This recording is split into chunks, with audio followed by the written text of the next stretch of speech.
ஆண்டவராகிய இயேசு கிறிஸ்துவின் இனிய நாமத்துல இந்த வீடியோ மூலமாய் உங்களோடு கூட தொடர்பு கொள்ள ஆண்டவர் கொடுத்த வாய்ப்புக்காய் நான் ஆண்டவருக்கு நன்றி செலுத்துறேன். நிச்சயமாகவே இந்த வீடியோவை பார்க்கிற நீங்கள் ஒவ்வொருவரும் ஆசீர்வாதமா இருப்பீர்கள் என்று விசுவாசிக்கிறேன். உங்களுக்காக ஆண்டவருடைய சமூகத்துல நான் ஜெபிக்கிறேன். இன்று நாம் தியானிக்க இருக்கிற வசனம் எரேமியா 33வது அதிகாரம் 6வது வசனத்தை நான் வாசிக்கும் போது இங்கு வசனம் இப்படியாய் சொல்லுகிறது, இதோ நான் அவர்களுக்கு சவுக்கியமும் ஆரோக்கியமும் வரப்பண்ணி அவர்களை குணமாக்கி அவர்களுக்கு பரிபூர்ண சமாதானத்தையும் சத்தியத்தையும் வெளிப்படுத்துவேன் என்று ஆண்டவர் உங்களுக்கு வாக்கு கொடுக்கிறவராய் இருக்கிறார். ஒருவேளை யாராவது சுகவீனத்தோடு பலவீனத்தோடு மருத்துவரால் கைவிடப்பட்ட நிலைமையில நீங்கள் இருப்பீர்கள் என்றால் ஆண்டவர் உங்களோடு கூட இந்த நாளில பேசுகிறார். உங்களுக்கு சௌக்கியத்தையும் ஆரோக்கியத்தையும் வரப்பண்ணுகிற தேவன், உங்களுக்கு பலனை கொடுக்கிற தேவன் உங்களோடு கூட பேசுகிறார். வரப்பண்ணி அவர்களை குணமாக்கி அவர்களுக்கு பரிபூர்ண சமாதானத்தையும் சத்தியத்தையும் வெளிப்படுத்துவேன் என்று சொல்லுகிறார். ஹல்லேலூயா.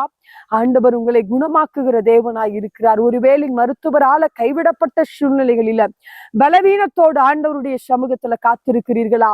இல்லை என்றால் பிசாசின் கட்டுகளினால வாதிக்கப்பட்டு குடும்பத்துல ஒரு ஆசீர்வாதம் இல்லாமல் காத்திருக்கிறீர்களா? ஆண்டவர் இப்படிப்பட்ட நோய்களை குணமாக்கி உங்களுக்கு சமாதானத்தை தருவேன் என்று சொல்லுகிறார். நோயின் நிமித்தமாக வாழ்க்கையில சமாதானம் இல்லாமல் போய்விடுகிறது. வேதத்துல நம்ம ஏசாயால பார்க்கும் போது அவருடைய நாமத்துல அவர் சமாதான பிரபு என்பதாய் வேதத்துல பார்க்கிறோம். சமாதானத்தை தருகிற தேவன் உங்கள் குடும்பங்களில் இந்த கால வேளையில சமாதானத்தை கட்டளையிடுகிறவராய் இருக்கிறார்.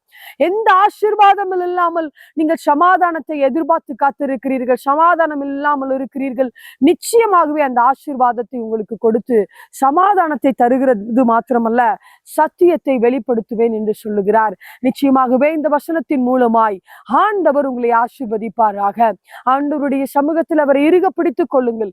சமாதான பிரபுவாகிய தேவன், உங்களுக்கு குணமாக்குகிற தேவன், உங்களுக்கு ஆசீர்வாதத்தை தருகிற தேவனை நீங்கள் பிடித்துக் கொள்ளுங்கள். இந்த நாள் உங்களுக்கு ஆசீர்வாதமான நாளா இருக்கட்டும். இந்த நாள் உங்களுக்கு ஒரு நன்மை நிறைந்த நாளா இருப்பதாக. ஒரு நிமிடமாய் ஆண்டவருடைய சமூகத்துல ஜெபிக்கலாமா? ஆண்டவரே உம்மை துதிக்கிறோம், உமக்கு நன்றி செலுத்துகிறோம் அப்பா. ஆண்டவரே ஏற்கனவே எங்களுக்காக சிலுவையில ஆண்டவரே எங்களுடைய நோய்களுக்காக சாபங்களுக்காக பாவங்களுக்காக ஏற்கனவே நீர் சிலுவையை சுமந்து விட்டீர் என்று நாங்கள் விசுவாசிக்கிறோம் அப்பா. நீங்க சுமந்தபடியால் உம்மை துதிக்கிறோம் அப்பா. இந்த நாளில ஒவ்வொருவருக்கும் சுகவீனத்தோடு பலவீனத்தோடு இருக்கிற ஒவ்வொருவருக்கும் ஆரோக்கியத்தை வரப்பண்ணுவீராக நாங்கள் செபிக்கிறோம். அவர்களை குணமாக்குவீராக நாங்கள் செபிக்கிறோம் ஆண்டவரே. அது மாத்திரமல்ல, அந்த ஒவ்வொரு குடும்பங்களில சமாதானத்தையும் சத்தியத்தையும் வெளிப்படுத்துங்க நாங்கள் செபிக்கிறோம் அப்பா. அவர்கள் ஆசீர்வதித்து வழி நடத்துவீராக. உடைய கிருபையுள்ள கருத்துக்குள்ள ஒவ்வொருவரையும் நாங்கள் ஒப்பு கொடுத்து செபிக்கிறோம் எங்கள் நல்ல பிதாவே. ஆமேன். நிச்சயமாகவே இந்த நாள் உங்களுக்கு ஒரு ஆசீர்வாதமான நாளாய் இருப்பதாக. ஆமேன்.